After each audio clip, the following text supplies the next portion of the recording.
Hello बच्चों, कैसे हो आप लोग? अच्छे होंगे बेटा। बेटा मैंने आपको पिछले वीडियो में पढ़ाया था भारतेंदु युग और द्विवेदी युग। ठीक है, मैं आपको आधुनिक काल पढ़ा रही थी बेटा, हिंदी साहित्य के इतिहास में। ठीक है बेटा, क्या पढ़ रहे थे हम देख लेते हैं। हम पढ़ रहे थे बेटा हिंदी साहित्य का इतिहास। हिंदी हिंदी साहित्य का इतिहास। ठीक है बेटा, हम क्या पढ़ रहे थे? हम पढ़ रहे थे बेटा हिंदी साहित्य का इतिहास। ठीक है, तो हिंदी साहित्य के इतिहास में बेटा मैं आपको हिंदी साहित्य के इतिहास में बेटा मैं आपको पढ़ा चुकी हूँ। मैं पढ़ा रही थी आपको आधुनिक काल। ठीक है बेटा, क्या पढ़ा रही थी मैं आपको? आधुनिक आधुनिक काल। ठीक है बेटा, आदिकाल, भक्तिकाल, रीतिकाल मैं आपको पहले ही पढ़ा चुकी हूँ और मैं आपको पढ़ा रही थी बेटा आधुनिक काल। ठीक है, तो अब हम जान लेते हैं बेटा आधुनिक काल के बारे में। आधुनिक काल में बेटा मैं आपको भारतेंदु युग, द्विवेदी युग पढ़ा चुकी हूँ। ठीक है, तो आज मैं आपको पढ़ाऊंगी बेटा छायावादी युग के कवि और उनकी रचनाएं। ठीक है बेटा, आज हम क्या जानते हैं? आज हम जानेंगे बेटा छायावादी युग के कवि व उनकी रचना। तो देख लेते हैं बेटा, क्या पढ़ेंगे आज हम? छायावादी युग। छायावादी छायावादी युग। ठीक है बेटा, छायावादी युग को बेटा हम किस नाम से जानते हैं? छायावादी युग को बेटा हम अन्य किस नाम से जानते हैं? ठीक है, क्वेश्चन आ जाता है, आपसे पूछा जाता है कि छायावादी युग को अन्य किस नाम से जाना जाता है। तो यहाँ पर बेटा हम लिखेंगे, क्या लिखेंगे हम? शुक्ल युग। छायावादी युग को क्या लिखेंगे हम? शुक्ल युग। शुक्ल युग। ठीक है बेटा, छायावादी युग को अन्य किस नाम से जाना जाता है?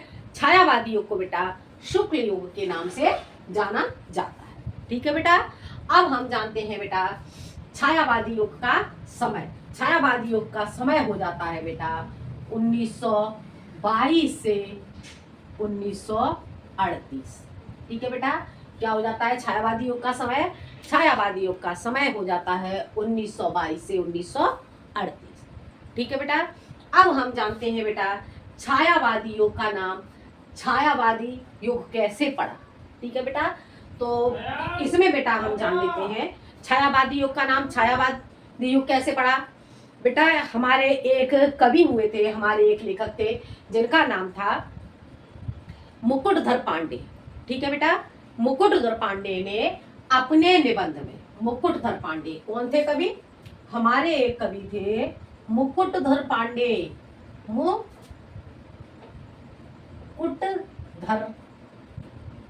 पांडे पांडे ठीक है बेटा, मुकुटधर पांडे। मुकुटधर पांडे ने बेटा अपने निबंध में, इन्होंने अपने निबंध में सबसे पहले छायावाद शब्द का प्रयोग किया और उसी शब्द के आधार पर इसका नाम क्या पड़ा? छायावादी युग।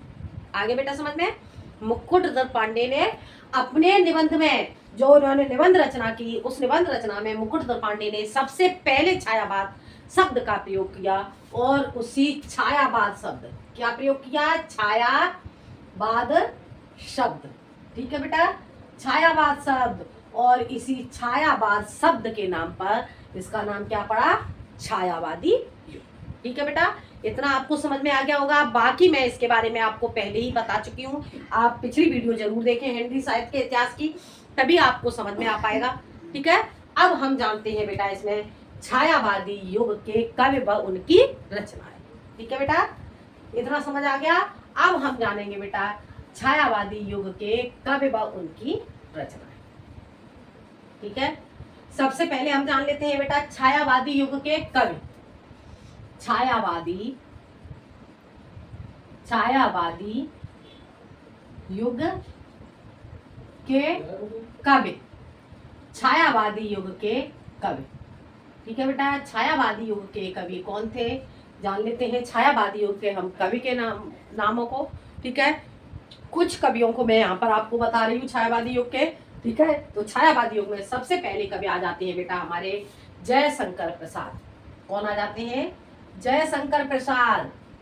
जयशंकर प्रसाद। ठीक है बेटा, जयशंकर प्रसाद। और जयशंकर प्रसाद के बाद हो जाते हैं बेटा हमारे सुमित्रा नंदन पंत। कौन हो जाते हैं? सुमित्रा नंदन सुमित्रा नंदन पंत। ठीक है बेटा, सुमित्रा नंदन पंत जी। और उसके बाद आ जाते हैं हमारे सूर्यकांत त्रिपाठी निराला। ठीक है बेटा, कौन हो जाते हैं? उसके बाद हो जाते हैं हमारे सूर्यकांत त्रिपाठी निराला।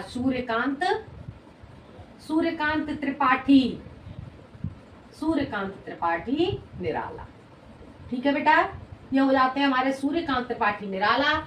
और उसके बाद अगले कवि आते हैं हमारे महादेवी वर्मा। कौन हो जाती है? अगली हमारी कवित्री हो जाती है बेटा महादेवी वर्मा। महादेवी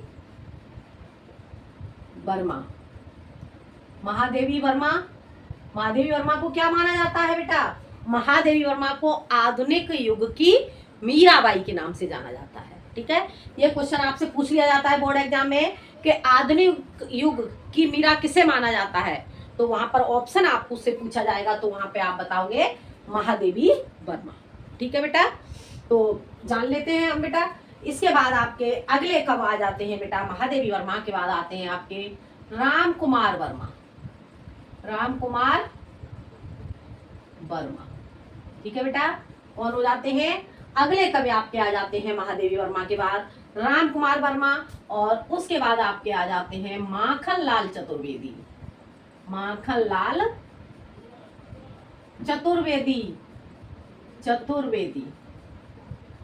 ठीक है बेटा, कौन कौन से कवि हो गए आपके? छायावादी युग के आपके कवि कौन कौन से हो गए? जयशंकर प्रसाद, सुमित्रा नंदन पंत, सूर्यकांत त्रिपाठी निराला, महादेवी वर्मा, राम कुमार वर्मा और माखनलाल चतुर्वेदी। ठीक है बेटा, ये आपके कवि हो जाते हैं। तो अब बेटा हम इसके बाद जानते हैं हम छायावादी युग के कवियों की रचनाएं। ठीक है, तो यहाँ हम सबसे पहले जानेंगे बेटा जयशंकर प्रसाद की रचनाएं। जयशंकर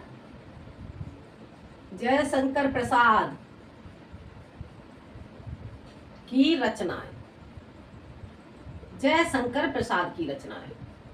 ठीक है बेटा, हम जानते हैं जयशंकर प्रसाद की रचनाएं। ठीक है, जयशंकर प्रसाद की रचना में जानते हैं बेटा ये छायावादी युग के कवि थे जयशंकर प्रसाद। ठीक है बेटा, अब हम इनकी रचनाओं में जानते हैं बेटा जो इनकी सबसे प्रमुख रचनाएं हैं जो बोर्ड एग्जाम में ज्यादातर पूछी जाती हैं, वो रचनाएं मैं आपको बताती हूँ। ठीक है, तो इनकी सबसे ज्यादा पूछी जाने वाली, एग्जाम में सबसे ज्यादा पूछे जाने वाली रचना है आंसू।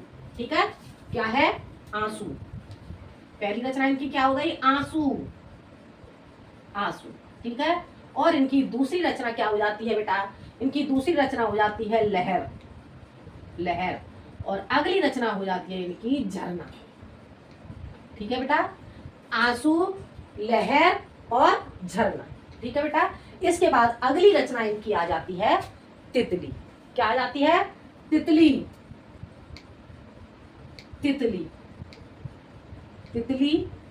और उसके बाद हो जाती है बेटी अगली रचना इनकी हो जाती है कंकाल। क्या हो जाती है? कंकाल। और इसके बाद आ जाती है बेटा अगली रचना इनकी चित्रधरा। ठीक है बेटा, ये भी रचना एग्जाम में ज्यादातर पूछी जाती है बेटा। झरना भी पूछी जाती है और चित्रधरा। ठीक है बेटा, आगे आ जाती है बेटा इनकी रचना आपकी चित्रधरा के बाद आ जाता है बेटा करुणामय। अगली रचना कौन सी हो जाती है? अगली रचना हो जाती है इनकी बेटा करुणालय। और उसके बाद हो जाती है इनकी रचना बेटा क्या हो जाती है? कामायनी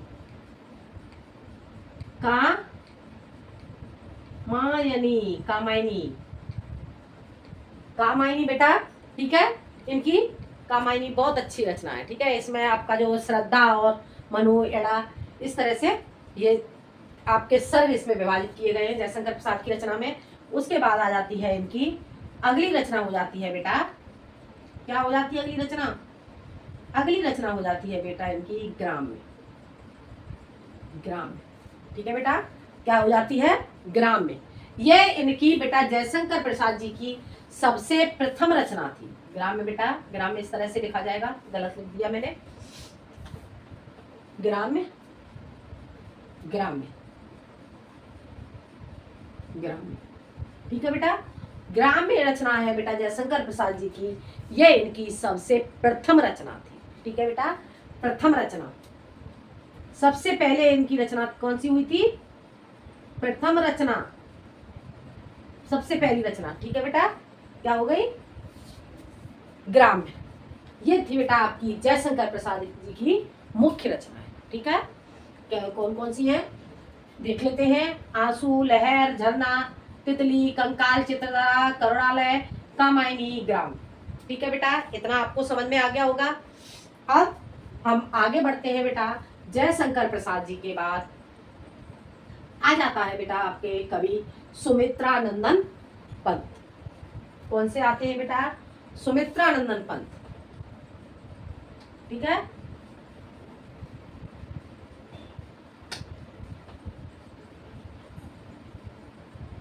सुमित्रानंदन पंत, जयशंकर प्रसाद के बाद आ जाएंगे सुमित्रानंदन पंत। बेटा मैं एक चीज आपको बताना भूल गई। ठीक है, मैं आपको बता देती हूँ। जयशंकर जो छायावादी युग के कवि हैं, इन्हें आप कैसे तैयार करोगे? ट्रिक के माध्यम से। ठीक है, ट्रिक के माध्यम से बेटा समझ लेते हैं, इनकी रचनाएं देख लेते हैं, कैसे तैयार करोगे इनकी ट्रिक। ट्रिक कैसे तैयार करोगे बेटा, देख लेते हैं।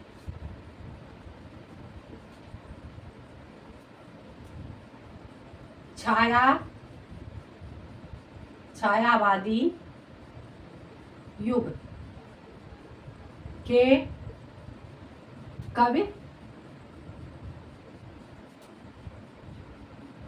याद रखने की ट्रिक, याद रखने की ट्रिक। ठीक है बेटा, ट्रिक क्या हो जाएगी बेटा इसकी, बता दे रही हूं मैं आपको बेटा, अगर पसंद आए तो। ठीक है, क्या करेंगे इसमें ट्रिक के द्वारा बेटा आप तैयार करेंगे इसे। हे महादेवी, कैसे तैयार करेंगे? हे महादेवी,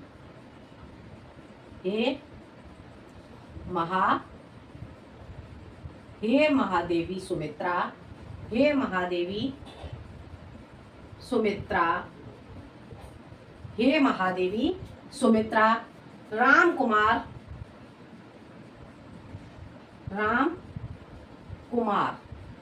हे महादेवी सुमित्रा, राम कुमार और सूर्यकांत, राम कुमार और सूर्यकांत के लिए। हे महादेवी सुमित्रा, राम कुमार और सूर्यकांत के लिए माखन का प्रसाद लाओ, माखन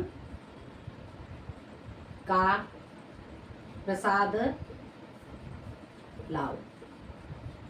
ठीक है बेटा, क्या हो गई इनकी रचना?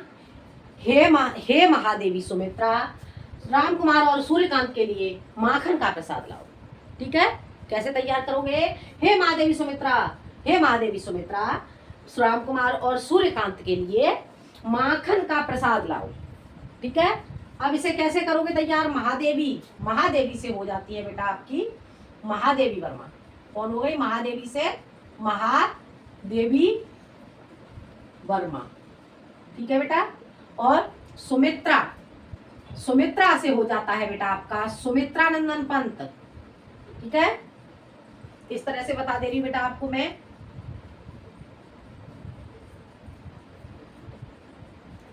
सुमित्रा से हो जाता है बेटा आपका, सुमित्रा से हो जाएगा बेटा आपका, सुमित्रा से सुमित्रानंदन पंत,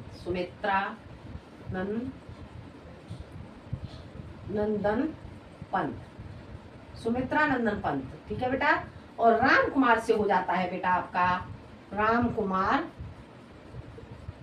वर्मा। ठीक है बेटा, और सूर्यकांत से हो जाएगा आपका सूर्यकांत त्रिपाठी निराला। क्या हो जाएगा? सूर्यकांत त्रिपाठी निराला। ठीक है बेटा, और माखन से हो जाएगा बेटा आपका माखन लाल चतुर्वेदी, माखन लाल चतुर्वेदी, जी, ठीक है बेटा। और प्रसाद से हो जाएगा बेटा आपका जयशंकर प्रसाद, जयशंकर, जयशंकर प्रसाद, ठीक है बेटा। इस तरह से आप छायावादियों के कवि जल्दी से तैयार कर सकते हैं, ठीक है। हे महादेवी सुमित्रा, राम कुमार और सूर्यकांत के लिए माखन का प्रसाद लाओ। कैसी लगी आपको ट्रिक, ठीक है। और इस तरह से महादेवी से महादेवी वर्मा, सुमित्रा से सुमित्रा नंदन पंत, राम कुमार से राम कुमार वर्मा, सूर्यकांत से सूर्यकांत त्रिपाठी निराला, और माखन से हो जाता है आपका माखन लाल चतुर्वेदी, और प्रसाद से हो जाता है आपका जयशंकर प्रसाद, ठीक है बेटा। आ गया समझ में। अब आगे जानते हैं बेटा हम, इतना बेटा आपको समझ में आ गया होगा। अब आगे बेटा हम जानते हैं, इसके बाद जयशंकर प्रसाद की रचनाएं मैं आपको बता चुकी हूं। अब हम जानते हैं बेटा सुमित्रा नंदन पंत की रचनाएं, ठीक है बेटा। क्या जानेंगे, हम जानेंगे बेटा सुमित्रा नंदन पंत की रचनाएं। क्या जानेंगे, सुमित्रा,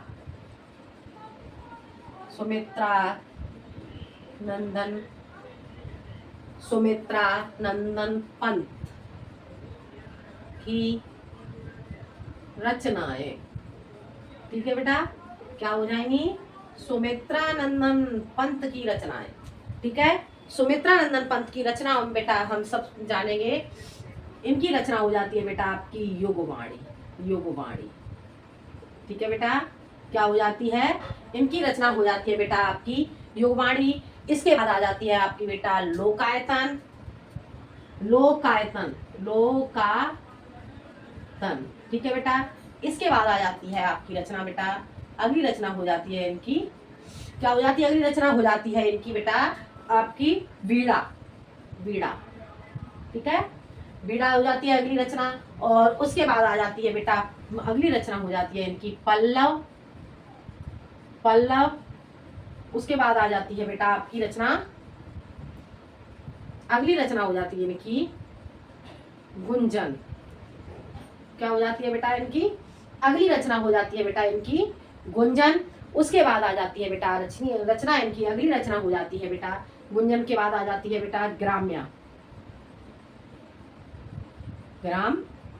ग्राम्या। फिर उसके बाद बेटा अगली रचना हो जाती है ग्राम्या के बाद बेटा अगली रचना हो जाती है बेटा योगांत, योगांत, योगांत। और उसके बाद आ जाएगी आपकी बेटा रचना चिदम्बरा, चिदम्बरा, ठीक है बेटा, चिदम्बरा। और उसके बाद बेटा अगली रचना हो जाती है आपकी चिदम्बरा के बाद अगली रचना आ जाती है बेटा नौका विहार, नौका विहार, ठीक है बेटा, नौका विहार। और अगली रचना आ जाती है बेटा इनकी नौका विहार के बाद आ जाती है मेघनाथ वध। क्या आ जाएगी, मेघनाथ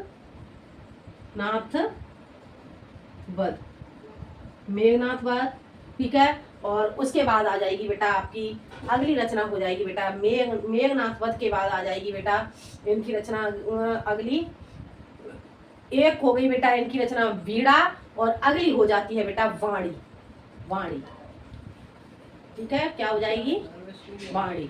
वाणी के बाद आ जाएगी बेटा अगली रचना इनकी हो जाएगी पतझड़, पतझड़, ठीक है बेटा।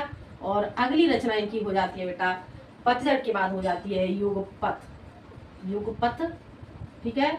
और आगे हो जाती है युगपथ के बाद हो जाती है बेटा आपकी रचना युगपथ के बाद आ जाती है आपकी रचना रश्मि, रजत। अगली रचना क्या हो जाएगी बेटा इनकी रजत रश्मि, रजत रश्मि, ठीक है बेटा। क्या हो जाएगी अगली रचना, अगली रचना हो जाएगी बेटा इनकी रजत रश्मि। और उसके बाद आ जाती है आपकी अगली रचना आ जाती है स्वर्ण धूले। क्या हो जाएगी, स्वर्ण धूले, स्वर्ण धूले, स्वर्ण धूले, ठीक है बेटा। तो ये हो जाती हैं आपकी बेटा सुमित्रा नंदन पंत जी की रचना, ठीक है। क्या हो जाएंगी, योगवाणी, लोकायतन, वीणा, पल्लव, ग्राम्या, योगांत, चित्र चिदम्बरा, नौका विहार, मेघनाथ वध, वाणी, पतझड़, युगपथ, रजत रश्मि और स्वर्ण, ठीक है बेटा। ये आपकी हो जाती है सुमित्रानंदन पंत जी की रचना। ठीक है, अब इसके बाद आगे हम जानेंगे बेटा सूर्यकांत त्रिपाठी निराला की रचना। ठीक है, क्या जानेंगे हम? सूर्यकांत त्रिपाठी निराला की रचना। सुमित्रानंदन पंत के बाद बेटा हम जानेंगे सूर्यकांत त्रिपाठी निराला की रचनाएं। सूर्यकांत क्या हो जाएगा बेटा? अगला कवि हमारा हो जाता है सूर्यकांत त्रिपाठी। त्रिपाठी निराला की रचनाएं। सूर्यकांत त्रिपाठी निराला की रचनाएं। ठीक है, सूर्यकांत त्रिपाठी निराला की रचनाएं क्या हो जाती हैं बेटा? इनकी रचना हो जाती है आपकी बेटा अनामिका। क्या हो जाएगी? अनामिका। अनामिका। ठीक है, उसके बाद अगली रचना इनकी क्या हो जाएगी? अनामिका के बाद बेटा अगली रचना आ जाती है आपकी गीतिका। गीतिका। ठीक है, और अगली रचना आपकी हो जाती है बेटा अनामिका, गीतिका। उसके बाद आ जाती है बेटा इनकी रचना परिमल। परिमल और तुलसीदास। क्या हो जाएगी? अगली रचना हो जाएगी बेटा इनकी तुलसीदास। ठीक है बेटा, और अगली रचना हो जाती है बेटा तुलसीदास के बाद अगली रचना आ जाती है बेटा कुकुरमुत्ता। कुकुरमुत्ता बेटा, कुकुरमुत्ता आपकी एग्जाम में ज्यादातर पूछी जाती है। ठीक है, अनामिका भी पूछी जाती है और कुकुरमुत्ता। फिर उसके बाद आ जाएगी आपकी अगली रचना हो जाती है आपकी अड़मा। अड़मा। ठीक है बेटा, कुकुरमुत्ता, कुकुरमुत्ता के बाद आ जाती है आपकी अड़मा। अड़मा के बाद बेटा आगे आ जाती है आपकी रचना बेल। बेल। बेल और अगली हो जाती है बेटा नए पत्ते। नए पत्ते। ठीक है बेटा, बेल, नए पत्ते, और उसके बाद आ जाती है बेटा आपकी अगली रचना आ जाती है आपकी अर्चना। अर्चना। ठीक है, क्या हो जाती है? अनामिका, गीतिका, परिमल, तुलसीदास, कुकुरमुत्ता, अड़िमा, बेल, नए पत्ते, अर्चना। ठीक है, और आराधना। ठीक है, अगली रचना हो जाएगी आपकी आराधना, गीता कुंज और अपरा। आराधना। आराधना। ठीक है, आराधना। उसके बाद हो जाएगी आपकी अपरा। अपरा। अपरा और अगली रचना हो जाएगी आपकी गीता कुंज। गीता कुंज। ठीक है बेटा, ये हो जाती हैं आपकी सूर्यकांत त्रिपाठी निराला जी की रचनाएं। ठीक है, इतना बेटा आपको समझ में आ गया होगा। सूर्यकांत त्रिपाठी निराला जी की रचनाएं आपको समझ में आ गई होंगी। अब इसके बाद बेटा हम जानेंगे महादेवी वर्मा। ठीक है, अब हम किसके बारे में पढ़ेंगे? अब हम जानते हैं बेटा महादेवी वर्मा के बारे में। देख लेते हैं बेटा हम महादेवी वर्मा को। महादेवी वर्मा के बारे में बेटा जान लेते हैं महादेवी वर्मा की रचनाएं।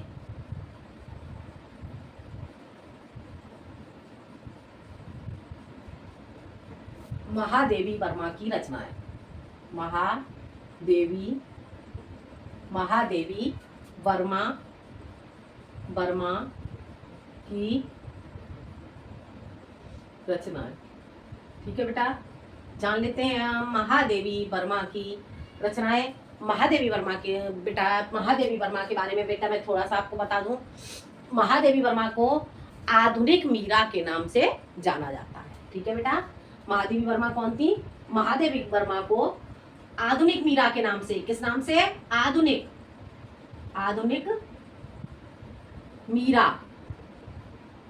आधुनिक मीरा के नाम से जाना जाता है। नाम से जाना जाता है। ठीक है, महादेवी वर्मा को अन्य किस नाम से जाना जाता है? महादेवी वर्मा को बेटा आधुनिक मीरा के नाम से जाना जाता है। बेटा इनकी रचना थी यामा। यामा के लिए इन्हें ज्ञानपीठ पुरस्कार की प्राप्ति हुई थी। ठीक है बेटा, कौन सी रचना थी इनकी? यामा। यामा, ठीक, यामा,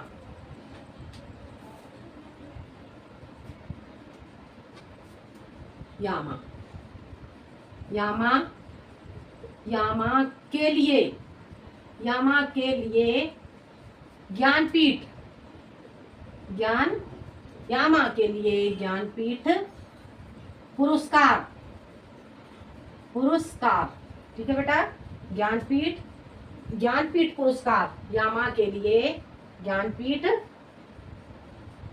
पुरस्कार प्राप्त करने वाली, प्राप्त करने वाली, करने वाली प्रथम महिला, प्रथम महिला, महिला, ठीक है बेटा। ये महादेवी वर्मा कौन थी? महादेवी वर्मा ने ज्ञान यामा, यामा रचना की और यामा के लिए ये ज्ञानपीठ पुरस्कार प्राप्त करने वाली भारत की यानी कि प्रथम महिला थी। आगे बेटा समझ में। अब आगे हम जानते हैं महादेवी वर्मा की रचनाएं और अन्य रचनाएं इनकी क्या क्या थी। बेटा यामा के बारे में अधिकतर पूछा जाता है। यामा पर ज्ञानपीठ पुरस्कार प्राप्त करने वाली कवयित्री कौन सी थी, इस तरह से भी पूछ लिया जाता है। या फिर यामा के लिए पूछ लिया जाएगा यामा किसकी रचना थी। ठीक है, अब आगे बढ़ते हैं बेटा, हम इनकी अन्य रचनाएं जान लेते हैं। ठीक है, यामा के बाद बेटा इनकी अन्य रचनाएं क्या आ जाती हैं, देख लेते हैं हम। महादेवी वर्मा की रचनाएं, यामा, यामा अगली रचना आ जाती है बेटा इनकी निहार, निहार रश्मि, निहार रश्मि। और अगली रचना आ जाती है बेटा, इसके बाद इनकी रचना आ जाती है नीरजा, नीरजा, नीरजा। ठीक है, और उसके बाद अगली रचना हो जाती है इनकी बेटा यामा, निहार रश्मि, नीरजा और सांध्य गीत, सांध्य गीत, सांध्य गीत, सांध्य, सांध्य गीत। ठीक है बेटा, सांध्य गीत, दीप शिखा, दीप शिखा।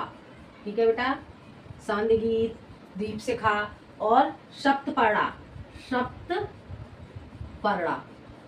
ठीक है, क्या क्या रचनाएं हो गई? यामा, निहार रश्मि, नीरजा, सांध्य गीत, दीप शिखा और हो जाएगी आपकी सप्तपर्णा। इसके बाद अगली रचना आ जाती है आपकी, अगली रचना आपकी कौन सी आ जाती है? अग्निरेखा, अग्निरेखा, अग्नि रेखा।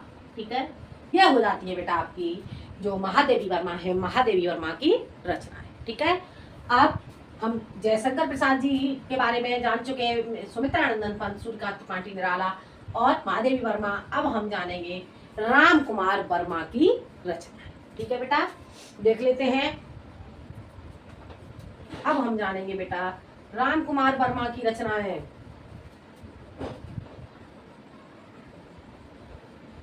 राम कुमार वर्मा की रचनाएं,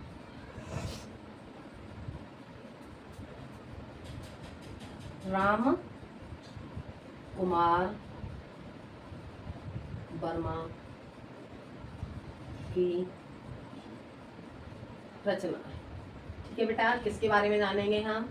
हम जानते हैं बेटा राम कुमार वर्मा की रचनाएं। ठीक है, तो राम कुमार वर्मा की रचनाओं में बेटा हम जान लेते हैं चित्ररेखा, चित्ररेखा। ठीक है बेटा, इसके बाद अगली रचना आ जाती है आपकी आकाश गंगा, आकाश गंगा।